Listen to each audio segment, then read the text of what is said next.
à tous, rebonjour, je suis ravi de vous retrouver, enfin de vous retrouver pas du tout, nous sommes de retour plutôt sur le plateau de TV Finance dans cette édition du 17 mai 2024 de votre quotidienne consacrée à l'actualité des marchés financiers. Désormais, comme vous en avez l'habitude, vous l'avez peut-être entendu avant que je prenne la parole, eh bien je suis accompagné par Eric Galliec. Bonjour Eric. Bonjour Louis-Antoine. Merci Eric d'être avec nous ce matin comme tous les vendredis. Vous êtes directeur de la recherche chez FI Advisor Valcan avec nous pour nous expliquer quelles ont été les principales actualités macro, micro, politiques, géopolitiques, monétaires et qui ont eu un impact sur l'évolution des indices actions, des principaux indices actions mondiaux. Avant de rentrer dans le détail de ce que vous avez sélectionné pour nous, Eric, quel est le bilan de la semaine ? C'est un bilan qui est positif aux États-Unis puisqu'on a gagné près de 2% sur la semaine écoulée, alors qu'en Europe on a fait du surplace. Donc c'est l'inverse de la semaine précédente. Donc d'une certaine manière on a effectivement un jeu entre l'Europe et les États-Unis pour savoir lequel surperforme par rapport à l'autre. Et donc on est évidemment donc parmi les plus hauts ou dans les plus hauts historiques avec une dynamique toujours très favorable globalement. Idem sur l'euro qui a regagné 0,7% contre le dollar cette semaine. Ok, on verra ça également en fin d'intervention. Ainsi, votre analyse du risque et votre perception des prix a changé du coup depuis que notamment les principaux indices actions ont atteint des sommets historiques. Avant cela, on va rentrer dans le détail de ce que vous avez sélectionné pour nous. On va partir d'abord dans un premier temps en Europe où la Commission européenne a plutôt, est plutôt confiante quant à l'évolution de l'inflation à court terme. Oui, la Commission a revu son scénario de marché pour le printemps, donc d'une façon assez classique, avec effectivement une situation que représentent les tableaux qui sont affichés, c'est-à-dire une accélération progressive mais régulière de la croissance de 2023 jusqu'à 2025. On passe de 0,4 à 0,8 plus 1,4 entre 2023 et 2025, donc c'est une accélération très régulière, avec en parallèle donc effectivement une inflation qui réduit. Une inflation dont l'estimation a été réduite de 0,2 à peu près par rapport aux prévisions antérieures. Donc on devrait avoir en termes d'inflation le passage de 5,4 à 2,5 entre l'année dernière et cette année, et l'année prochaine le passage à 2,1. C'est-à-dire qu'on devrait atteindre les objectifs de la BCE avec un peu d'avance par rapport à ce qui était anticipé il y a quelques mois. Donc c'est bien sûr positif et on a une sorte de quadrature du cercle qui est offerte par la Commission européenne dans ses prévisions, puisque par ailleurs les déficits budgétaires diminuent, qu'on devrait atteindre, passer en dessous de 3% en 2025 sur le déficit agrégé des pays de la zone euro, au sein de la zone euro. Et puis, un taux de chômage qui va rester dans des niveaux très bas, puisqu'on va rester autour de 6,5, 6,5, ce qui correspond à des taux très bas en Europe. Oui, très clair. Ce matin, j'en profite d'ailleurs pour vous rappeler que au T1, le chômage en France est resté à 7,5% comme au quatrième trimestre, alors que le consensus avait modélisé une baisse de 0,1%, donc 7,4% pour le consensus, 7,5% c'est à la marge, c'est pas très important, c'est pas ça qui fait plonger, qui fait évoluer les marchés dans le rouge ce matin. Ok, donc pour l'Europe, on va basculer outre-Atlantique où mercredi, l'indice CPI a été publié par le ministère du Bureau du Travail. CPI qui ressort en ralentissement par rapport au mois précédent. C'est une très bonne nouvelle. C'est plutôt une bonne nouvelle, c'est pas une très bonne nouvelle, c'est plutôt une bonne nouvelle. C'est en ligne avec les attentes et ça confirme un lent ralentissement de l'inflation, ce qui est bien sûr ce qui va dans le bon sens. C'est à nouveau une bonne nouvelle au chapitre monétaire, avec donc une inflation qui, faut-il le rappeler, donc de 3,4 en rythme annuel, ce qui est quand même assez important par rapport à 2%.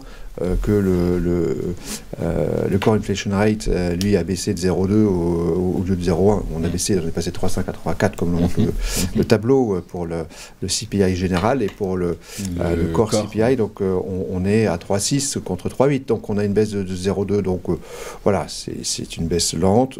C'est pas forcément une très bonne surprise, c'est simplement une confirmation de ce lent ralentissement de l'inflation qui, par ailleurs, combiné aux déclarations de Powell cette semaine, a permis effectivement de considérer cela comme plutôt une bonne nouvelle. Plutôt une bonne nouvelle, couplée également aux données sur les ventes au détail qui n'ont pas augmenté, qui sont restées stables aussi d'un mois sur l'autre. Du coup, par la force des choses, ça nourrit de nouveau l'espoir des investisseurs que la Réserve fédérale américaine abaisse cette fois-ci 2 fois ses taux d'ici à la fin 2024. Avant cette publication, ils étaient ils étaient pour la plupart revenus à une baisse sur 2024. Là, ils repartent sur 2. Donc, écoutez, on verra. En tout cas, ça fait pas mal. Ça fait le yo-yo. C'est assez intéressant à suivre. On va partir au Japon cette fois-ci avec alors des statistiques macroéconomiques qui sont pas bonnes. Hein. Le PIB japonais est ressorti en nette baisse par rapport à ce qu'avait modélisé le consensus. La faute au yen qui plonge littéralement face au dollar. Du coup, ça amène de l'inflation. Résultat, par la force des choses, l'économie japonaise ne s'en sort pas et la Banque du Japon doit agir. Alors ici, la Banque du Japon a plutôt, donc, relativement au contexte macroéconomique, pris une décision une décision de ralentissement des achats d'obligations. Donc c'est une décision de restriction monétaire, quelque part, donc, puisque depuis des années, le Japon monétise sa dette. La Banque centrale achète des obligations d'État. Et donc ici, c'est un événement qu'on a jugé important, pour ça qu'on en parle.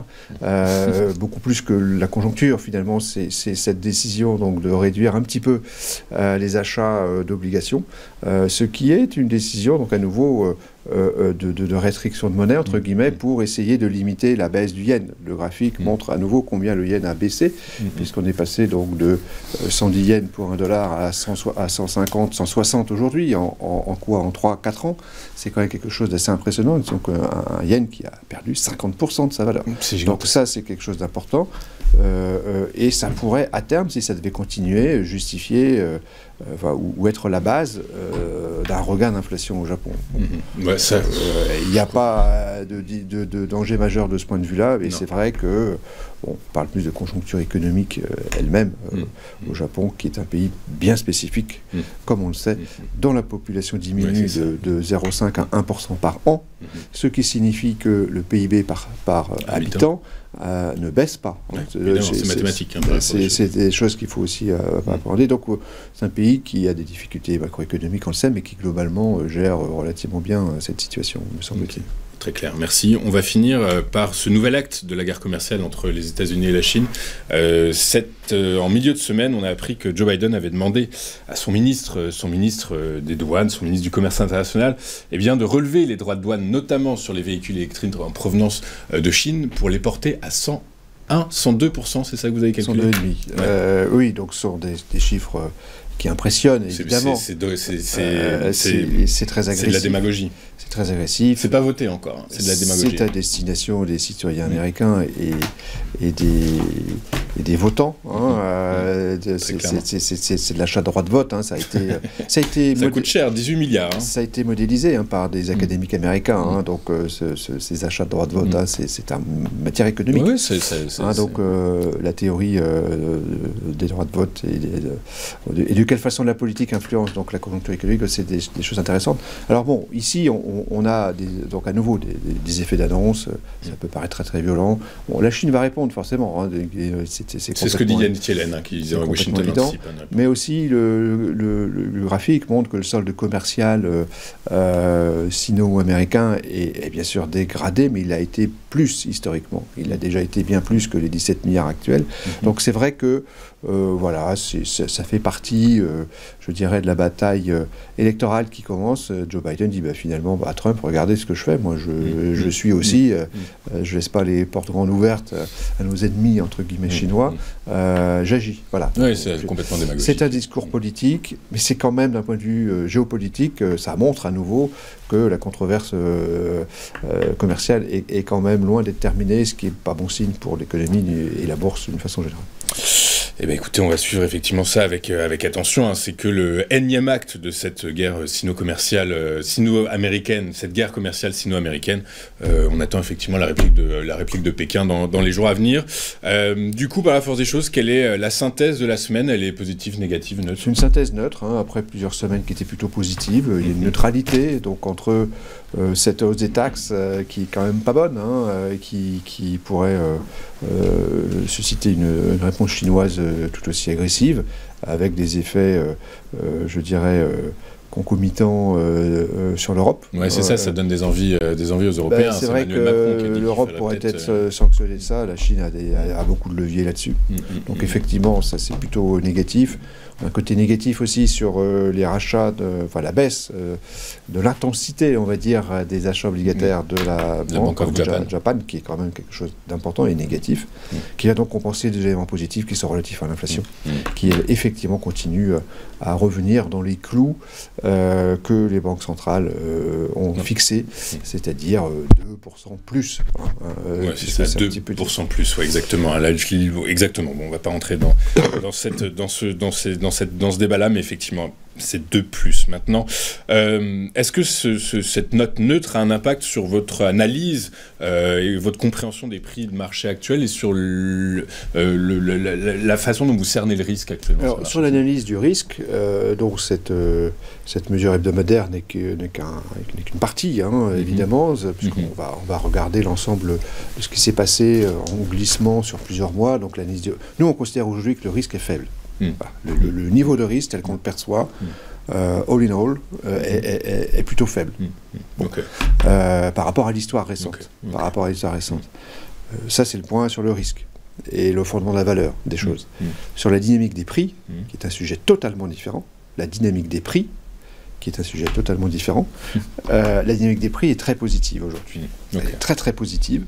On a, je dirais, une participation à la hausse qui augmente sensiblement au sein des titres individuels, et donc ça confirme qu'on est dans une tendance haussière, et en ce sens, évidemment, nous sommes acheteurs d'actions, et on considère que le mouvement haussier devrait se perpétuer dans les mois qui viennent. Eh bien, écoutez, quand Fondamental rencontre technique, c'est parfait. Éric Galliègue rencontre le discours d'Antoine Quesada, donc a priori, nos experts sont confiants dans la poursuite de la hausse des principaux indices actions, en tout cas pour la semaine suivante. On verra plus tard. Merci beaucoup Éric d'avoir été avec nous aujourd'hui. Vous êtes directeur de la recherche chez FI Advisor Valcan, avec nous tous les vendredis pour décrypter l'actualité, qu'elle soit politique, géopolitique, monétaire, économique, macroéconomique, microéconomique, et bien écoutez, nous donner des pistes de compréhension quant à l'évolution des marchés financiers. Nous, on marque une dernière courte page de publicité, et juste après, nous retrouverons notre point bourse traditionnel. À tout de suite sur Téléfinance.